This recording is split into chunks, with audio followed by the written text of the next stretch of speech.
I can just get off at the next light. I can walk. Dokes.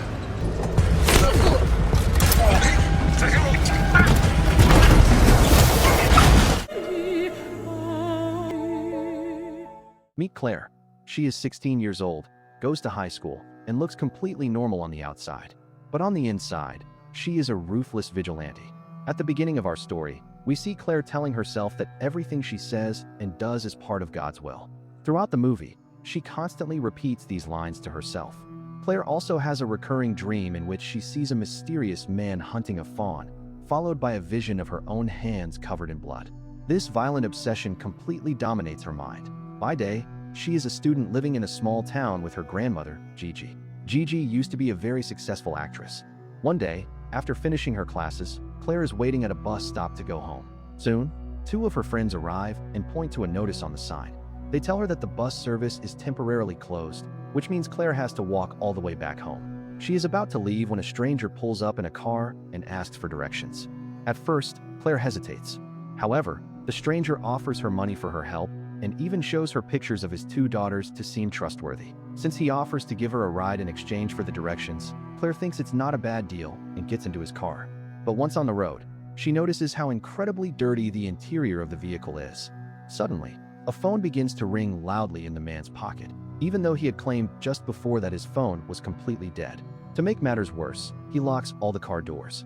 This makes Claire highly suspicious, and she asks him to pull over at the next stop. Instead of stopping, he keeps driving, confirming her worst fears.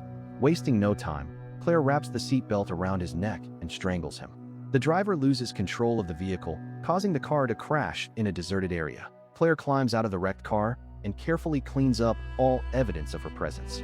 Then, she pulls a knife from her bag and finishes him off. Watching this scene, it becomes clear that she was not the victim trapped with a killer. He was the one trapped with her. Returning home that night, she meticulously cleans the blood and clues from her shoes, clothes, and tools. Her calm routine proves that this is not her first time. Stalking and killing bad people is practically her hobby. When Claire walks in, she finds her friend Juliana, who had been waiting for her for a long time. They were supposed to study together that night to prepare for an upcoming exam. Juliana asks her where she has been all this time. Claire invents an excuse, claiming she was waiting for Juliana at the Goat's Cafe and couldn't send her a message because her phone battery had died. Since it is already late, Juliana decides to go home after dinner. But just before leaving, she mentions that the Goat's Cafe was closed that day for a private event, which means Juliana knows Claire is lying to her. As soon as Claire goes up to her room, she feels like someone else is there. In reality, she is seeing and talking to the ghost of Bob, a mailman she had accidentally killed some time ago. Bob's spirit warns her about the car accident from a few hours ago, telling her that the incident will bring her serious trouble tomorrow, so she better be prepared. However, Claire doesn't pay much attention to his warning and tells him to leave.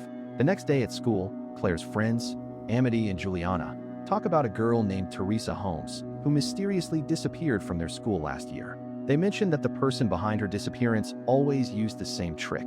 He would show people photos of his daughters, ask for directions, and then kidnap them. After that, the missing girls were never seen again. Hearing this, Claire instantly realizes that the man she killed yesterday was likely that very same kidnapper. In the next scene, Detective Timmons arrives at the school to investigate yesterday's murder. When he directly asks Claire where she was between 2 p.m. and 8 p.m. the previous day, her mind goes completely blank. Panicking inside, she quickly fabricates a fake story on the spot and tells it to him. This immediately makes Detective Timmons suspicious of her. However, since he has no real proof, he has no choice but to let her go. On her way home, Claire crosses paths with Wade, who is her friend Amity's ex-boyfriend. Wade offers to drive her home and then invites her to a party at his house later that night. At first, Claire doesn't want to go, but she changes her mind after Bob's ghost convinces her to accept the invitation. When Claire arrives at the party that night, she runs into their mutual friend, Helga, who takes a few photos of them together. Claire then enters the party with Helga and has a great time. At one point, Claire and Helga share an intimate, close moment. Wade notices this, and it is clear he doesn't like it at all. A little later, Claire goes upstairs to use the bathroom. Suddenly, the police arrive at the house because neighbors complained about the noise. Everyone panics, shutting down the party and fleeing. Claire runs into a nearby room to hide from the cops. While hiding, she accidentally knocks over some photos. When she picks them up, she is horrified to see pictures of several missing girls, heavily drugged and unconscious. Looking closely, She recognizes one of the girls as Teresa, the classmate who disappeared last year. Claire instantly realizes that Wade must be connected to the kidnappers. At that moment, Wade enters the room and suspiciously asks her what she is doing there. Claire quickly lies and says she was just hiding from the police. Wade offers her a cigarette, but she turns it down and leaves under the pretext of going home. The next day, Claire and Amity audition for a school play. While they are together, Claire asks Amity out of nowhere if Wade was ever aggressive or forced her to do things when they were dating. Instead of answering, Amity gets defensive and blames Claire for going to her ex-boyfriend's party behind her back. Later, Claire logs onto the computer to do some research. She discovers that over the past few years, numerous girls have mysteriously disappeared from their campus, and not a single one has been found. Claire goes straight to Juliana to warn her about what she discovered. She tells Juliana that she found photos of unconscious missing girls in Wade's room. However, Juliana refuses to believe it. She insists that he never does drugs or gets drunk, so there is no way such photos exist in his house. Instead of listening to her, Juliana turns on Claire, accusing her of going to Wade's party just to sleep with him. Frustrated and angry, Claire walks away. Her two attempts to warn her friends about the danger Wade poses have completely failed. Later at school, Claire sees Detective Timmons walking down the hallway. Wanting to avoid him at all costs, she slips into the school theater and locks the door. Once inside, she runs into the director of the school play, Mr. Edward. During their conversation, the director surprisingly offers Claire the male lead role in the play, acting alongside her friend Amity. Claire accepts the role without hesitation. Meanwhile, Detective Timmons is still outside, knocking loudly on the locked theater door. Claire tries to leave the building quickly, but Timmons catches up to her. They end up in the dean's office, where Timmons questions her again about the murder. He reveals that a witness saw a red-haired girl at the bus stop on the day of the crime. Claire stands firm in her story and repeats her entire schedule for that day. She remains completely unyielding, stating that she was only waiting at the bus stop and never saw any mysterious man. However, Timmons points out a huge 3-hour gap in her timeline, proving that she is lying. But since he still doesn't have any solid physical evidence to arrest her, he gives her a stern warning and lets her go. When Claire gets home, she begins to lose her mind thinking about why the photos of her unconscious friends were hidden in Wade's house. Deeply stressed, she drinks heavily to cope with the situation. As she enters a drunken state, she becomes even more obsessed with solving this mystery as soon as possible. Following a suggestion from Bob's ghost, Claire breaks into an abandoned house to look for clues. Inside, she discovers a video camera alongside photographs of herself and several other girls. She instantly recognizes them as the photos Helga took at Wade's party. This confirms her suspicions about Wade and Helga. She realizes that the two are definitely plotting something dark and criminal together. The next day at school, after rehearsal, Helga approaches her to talk. But instead of talking, Claire punches Helga straight in the face and warns him to stay away. Helga is completely confused and tries to stop her, but Claire walks away. On her way home, Claire receives terrible news. Her best friend, Juliana, has just gone missing. Claire is devastated and filled with regret because, despite her repeated warnings, Juliana refused to listen and is now trapped in grave danger. Meanwhile, back at the house, a major problem arises. Claire's grandmother, Gigi, is searching her room and finds a bloody knife hidden in a drawer, the exact weapon Claire used in the murders. When Claire gets home, she learns that a curfew has been imposed on the town, meaning she cannot go out to look for Juliana.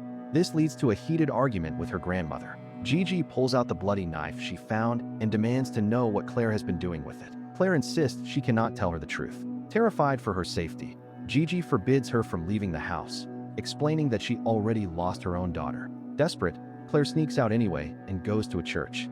She kneels and asks the Virgin Mary for forgiveness for her violent actions, begging for guidance to find the right path. When she looks up at the statue, she sees a vision of Juliana's face replacing Mary's, crying out for help. This vision gives Claire a clear idea of what she must do next. That night, Claire breaks into Helga's house to confront him. She demands to know who ordered him to take those photos and why a camera containing footage from Wade's party was in an abandoned basement. Terrified, Helga explains that his camera was actually stolen at the party and that he never saw those photos. Claire then shows him one of the pictures of the unconscious girls. Helga insists he didn't take it, but he recognizes the background. He explains that it is a specific house where he once did a modeling photo shoot through an advertising agency.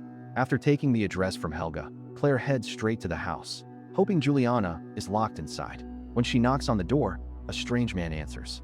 Claire deliberately acts like a stranger, pretending to be just an innocent girl looking for her missing friend. She uses the excuse of needing to use the bathroom to get inside the house. Once inside, she asks the man for a glass of water. Even though she knows it could be very dangerous, she plays along. Unsurprisingly, the man secretly puts a strong sedative in her drink. Claire pretends to have no idea, downs the water in a single gulp, and immediately passes out. The man carries her unconscious body to the basement and ties her up. Inside the dark room, she finds her friend Juliana, who is already a prisoner and tied to a chair. After a short time, Claire regains consciousness.